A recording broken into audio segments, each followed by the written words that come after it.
अल्हम्दुलिल्लाह रब्बिल आलमीन सुम्मा सलातु व सलामु अला अशरफिल अंबिया वल मुरसलीन अम्मा बाद बिस्मिल्लाहिर रहमानिर रहीम अनिल मिस्वरी इब्न मखरमा अन्ना रसूलुल्लाह सल्लल्लाहु अलैहि व आलिहि वसल्लम क़ाल फ़ातिमा तो बिदअतुम मिन्नी औ कमा क़ाल अलैहिस्सलातु वस्सलाम। अल्लाह रब्बुल इज़्ज़त के हम्द व सना और हुज़ूर ताजदार कायनात सल्लल्लाहु अलैहि व आलिहि वसल्लम और आपके आल पर दुरूद व सलाम के तहईफ़ पेश करने के बाद विलादत बासादत हज़रत फ़ातिमतुज़ ज़हरा सलामुल्लाह अलैहा ज़ेर एहतमाम नूरबख्शिया यूथ फेडरेशन इस्लामाबाद इनाक़ात पज़ीर है। उस अज़ीम हस्ती की सीरत पर अगर गुफ्तगू की जाए तो शायद इस वक्त के दामन में गुंजाइश नहीं, लेकिन मैं उस चीज़ का दाई हूँ जो फ़ज़ाइल से ज़्यादा उस शख्सियत को रोल मॉडल मानने का हूँ। कायनात को बनाने के बाद अल्लाह ताला ने ऐसे ही बेलगाम नहीं छोड़ा, बल्कि इस कायनात के अंदर ज़िंदगी गुजारने के सलीक़े सिखाए और इस कायनात के अंदर उस ज़िंदगी को गुजारने के वो कानून मुख्तलिफ़ किताबों के ज़रिए होता रहा, नुज़ुल होता रहा और उनको पहुंचाने का ज़रिया 1,24,000 अंबिया की सूरत में हमें अता फरमाया। और ये इल्म जब अपने कमाल पर पहुंचा तो अल्लाह ताला ने कुरान मजीद की शक्ल में हमें अता फरमाया।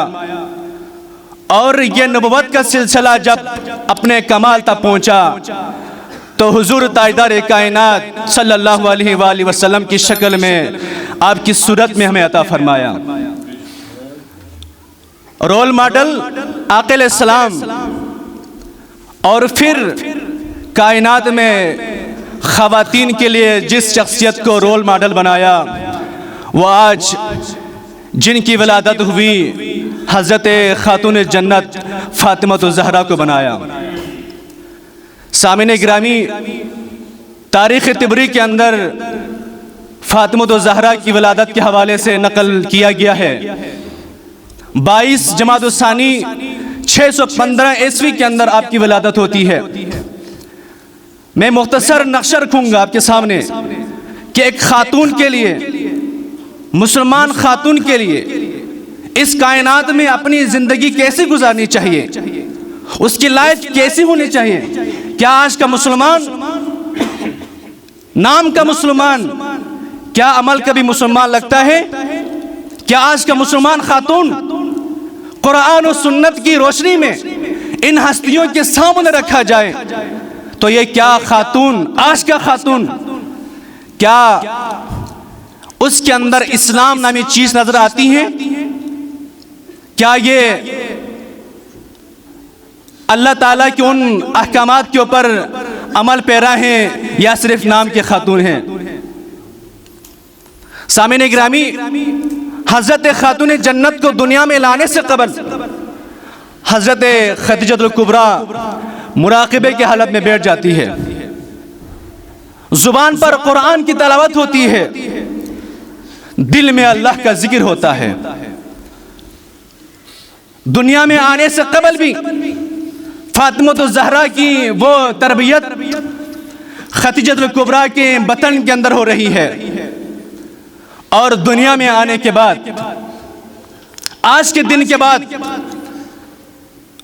हुजूर ताजदार कायनात ने फातिमा ज़हरा की तरबियत किस अंदाज में करवाई। आपकी तरबियत के लिए हज़रत खदीजतुल कुबरा को ये जिम्मेदारी सौंपी और उनके साथ हज़रत अस्मा बिन्त उमैस जो कि हज़रत जाफ़र बिन तैयार की ज़ौजा मुहतरमा थी, उनको जिम्मेदारी सौंपी। हज़रत उम्मे फ़ज़ल जो कि हज़रत अब्दुल्ला बिन अब्बास की ज़ौजा थी, उनको ये जिम्मेदारी सौंपी। जब ये सारी खातून दुनिया से चली गई तो आक़िल इस्लाम ने उम्मे सलमा को ये जिम्मेदारी दी। तो उम्मे सलमा फरमाती हैं, लोगों खुदा की कसम, जब मैं फातिमा ज़हरा को सिखाती थी, जब मैं आदाब सिखाती थी, तो मैंने देखा मुझसे बढ़कर हज़रत फातिमा ज़हरा खुद मुअद्दब थी, अदब वाली थी। वो इल्म कामिल उनके अंदर पहले से मौजूद था। ये फैज़ किससे मिला? ये ख़ातमुल नबिय्यीन हुज़ूर ताजदार कायनात से ये फैज़ मिला था। जब आपकी वलादत हुई, आपकी परवरिश होती है, ये तरबियत का सिलसिला चलता हुआ जब निकाह की उम्र में पहुंच जाती है तो तबक़ात इब्न साद में अल्लामा इब्न साद ने ये जुमला लिखा, हर एक की ख्वाहिश थी कि फातिमा से निकाह किया जाए, जो निस्बत बहुत बड़ी है, लेकिन अल्लाह ताला का हुक्म था फातिमा का निकाह अली से किया जाए। अली की ज़ौजियत में आने के लिए अली ने फातिमा ज़हरा का जो महर अदा किया, वो अपना ज़रा बेच कर, किसी ने कहा 500, किसी ने कहा 480 महर दिरहम आपने अदा फरमाया। और जब अली की शादी होती है, फातिमा की शादी होती है, तो ज़नाने कुरैश ने ये इतराज़ किया, बातें बनाने लगी। औरतें बातें बनाने में बहुत माहिर होती हैं कि मोहम्मद ने अपनी बेटी को एक फ़कीर घराने में दे दिया। तो उस वक़्त आक़िल इस्लाम ने फातिमा का हाथ पकड़ा, फरमाया, फातिमा, मैं जिसके हाथ में आपको दे चुका हूँ, ये अली अव्वलुल इस्लाम, इस्लाम का अव्वल है ये, और हिल्म में ये अफजल है, इल्म में ये अकमल है। ये 3 फ़ज़ाइल आक़िल इस्लाम ने बयान फरमाए। तो फातिमा ज़हरा ने फरमाया, अर्ज़ किया, या रसूलल्लाह, आपका जो फैसला है ज़हरा उस पर राज़ी है और खुश है। और आपकी ज़िंदगी के अंदर देखा जाए तो आपने कभी भी डिमांड नहीं किया अली मुर्तज़ा को, मुझे ये चीज़ चाहिए, वो चीज़ चाहिए, जो आज इस माशरे के अंदर मौजूद है। मगरिब वहाँ से चीज़ बनाती है, आपके माशरे में फेंक देता है, लेकिन नाम का मुसलमान उस चीज़ को लेकर इस्लाम के नाम पर दुनिया के अंदर दावे करती हैं। हज़रत फातिमा ज़हरा जब बीमार होती है, अली मुर्तज़ा फरमाते हैं, फ़ातिमा क्या चाहिए? आपका जो दिल है मैं आज आपको खिलाऊंगा। फ़ातिमा ने इसरार किया, या अली मुझे कुछ नहीं चाहिए। ये फैज़ है आक़िल इस्लाम का, उनकी तरबियत का यह असर था। आपकी इंतहाई कोशिश और इसरार पर हज़रत फ़ातिमा ज़हरा ने फरमाया, अली मुझे एक अनार चाहिए। लेकिन आज इस माशरे के अंदर जिस गरीब शोहर के घर में वो बदबख्त खातून जब पहुंच जाती है, तो फिर न सिर्फ उसको ज़िंदगी तंग कर देती है, बल्कि वो आखिरकार ख़ुदकशी के ऊपर भी मामला पहुंच जाता है। ये तरबियत का असर होता है। और आक़िल इस्लाम इसी वजह से हज़रत फ़ातिमा ज़हरा को जहाँ भी जाते थे अपने साथ लेके जाते। आक़िल इस्लाम हज़रत खातून जन्नत से कितनी मोहब्बत फरमाते। हज़रत हारिसा बिन नोमान के हवाले से ये रिवायत मौजूद है कि हमारे माशरे के अंदर बड़ी ख्वाहिश होती है उस खातून की कि बहू को घर में रखना है, लेकिन शरई लिहाज से, इस्लाम के इस तालीमात के लिहाज से आक़ा इस्लाम ने क्या फरमाया, अली अब आपकी शादी हो चुकी है, आप अपना घर ले लें, इससे मोहब्बत बढ़ती है। अली मुर्तज़ा ने आक़ा इस्लाम के घर से थोड़े फासले पर जब घर लिया तो आक़ा इस्लाम ने फरमाया, अली क्या आपको मेरे घर के करीब कोई घर नहीं मिला? मेरा दिल चाहता है कि आप और फातिमा मेरे पास रहे। तो अली मुर्तज़ा ने अर्ज़ किया, या रसूलल्लाह, हारिसा बिन नोमान के यहाँ एक घर है, वो आपके घर के साथ मौजूद है। आक़ा इस्लाम ने फरमाया, अली मुझे किसी से इस तरह मांगने में शर्म आती है, हया आती है। हारिसा बिन नोमान कौन है? आक़ा इस्लाम के सहाबी हैं। आक़ा इस्लाम ताजदार कायनात हैं। इस पॉइंट पर आज के उन लोगों के ऊपर मुझे बड़ा इतराज़ होता है। इस्लाम के हर फ़िरक़े के अंदर वो ज़ुअमा मौजूद हैं जो अपने उन मुतक़िदीन के जेब से पैसा लेने के बड़े शौकीन होते हैं। लेकिन आक़ा इस्लाम हज़रत हारिसा के ऊपर आपसे घर लेने में आक़ा इस्लाम ने निदामत का इजहार फरमाया। तो जब बात पहुंची हज़रत हारिसा के पास, किसी ने कहा, हारिसा तुझे मालूम है कि आक़ा इस्लाम इस तरह ख्वाहिश रखते थे, तो आप जल्दी से आक़ा इस्लाम की बारगाह में आए। या रसूलल्लाह, अना व माली लिल्लाहि व रसूली। या रसूलल्लाह, हारिसा बिन नोमान कौन है? हारिसा बिन नोमान भी आपका है, खुदा का है, खुदा के रसूल का है। हारिसा बिन नोमान के पास जो भी माल है, या रसूलल्लाह, सब कुछ आपका है। जब हारिसा बिन नोमान ने आक़ा इस्लाम को अली मुर्तज़ा के नाम पर वो घर एक्सचेंज किया, जहां पर अली ने घर लिया था उस घर को नोमान के हाथ में दिया और आक़ा इस्लाम के घर के साथ उस घर को अली मुर्तज़ा के हवाले किया। तो आक़ा इस्लाम के घर का दरवाज़ा मस्जिद नबवी के सहन में खुलता था, तो सारे घरों के दरवाजे बंद कर दिए सिवाय बेटे फातिमा ज़हरा के। हज़रत फातिमा ज़हरा का वो घर जब मस्जिद नबवी के करीब पहुंचा तो फिर आक़ा इस्लाम जब भी घर से निकलते थे कभी अली से मिलते, कभी ज़हरा से मिलते थे। इस मोहब्बत को कायम रखने के लिए आक़ा इस्लाम ने अपने पास बुलाया। जब आक़ा इस्लाम फजर की नमाज के लिए निकलने के बाद, जब फजर की नमाज होने के बाद आक़ा इस्लाम जब बेटे फातिमा ज़हरा से गुजरते तो फरमाते, अस्सलात या अहलल बैत मोहम्मद सल्लल्लाहु अलैहि वसल्लम। आप निदा देते। और जब आक़ा इस्लाम किसी सफ़र से वापस आए तो हज़रत फातिमा ज़हरा के घर पर आपने हाज़िरी दी। उस वक़्त फातिमा ज़हरा ने आक़ा इस्लाम का बोसा किया।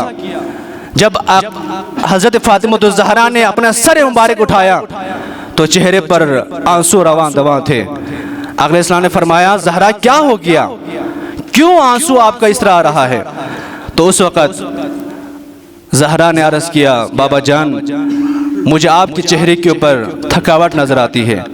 आप ये थकावट कब छोड़ेंगे, आप कब आराम फरमाएंगे? आक़ा इस्लाम ने फरमाया, बेटी, जब तक दुनिया के कोने कोने के ऊपर, दुनिया के कोने कोने में इस्लाम का पैगाम नहीं पहुंच जाता, उस वक़्त तक तेरा बाप इसी मुशक्क़त में ज़िंदगी गुजारता रहेगा। जब तक ये पत्थर और ईंट भी अल्लाह की तौहीद के वो गीत नहीं सुनाएंगे, मोहम्मद उस वक़्त तक अपनी जान के साथ खेलता रहेगा। सामने मोहतरम, ये हज़रत फातिमा ज़हरा के साथ आक़ा इस्लाम की मोहब्बत थी। तो फातिमा ज़हरा को ये तरबियत मिलने के बाद, आक़ा इस्लाम से फैज़ लेने के बाद, अली मुर्तज़ा की ज़ौजियत में आने के बाद फातिमा ने किस तरह ज़िंदगी गुजारी? फातिमा चक्की पीसती थी, ज़ुबान पर कुरान जारी होता था। आप यकीन जाने, जिस खातून की ज़ुबान पर कुरान जारी हो उसके हाथ में वो चक्की पीस रही हो, वो रोटी बनाकर जब औलाद को खिलाती है तो वह औलाद हुसैन इब्न अली जैसे लोग पैदा होते हैं, जो करबला के मैदान में, किसी ने कहा था, तारीख में मौजूद है कि हुसैन यजीद को कबूल करें या वापस चले जाएं, तो हुसैन इब्न अली ने फरमाया, हुसैन कुछ भी नहीं है, मैंने अपने 72 नफूस को साथ लाया हूं। हुसैन कायनात में इसलिए जिंदगी बसर करने के लिए आया है कि नाना मुस्तफ़ा का दीन जिंदा हो जाए। हुसैन का सर तो कट सकता है, लेकिन इस्लाम का झंडा करबला के मैदान में लहरा कर जाऊंगा।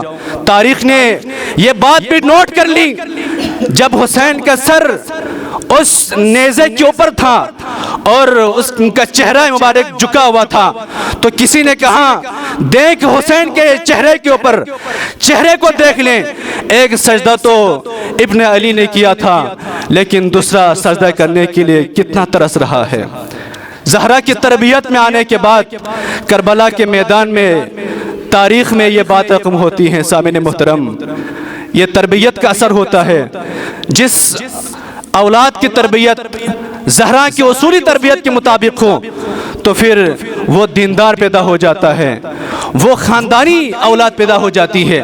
उसकी ज़िंदगी के अंदर ऐसा इनकलाब आता है कि कायनात में ज़िंदगी क़यामत तक बसर करने वालों के लिए एक पैगाम छोड़ता है, कि पैगाम ये होता है कि ज़िंदगी क्या है।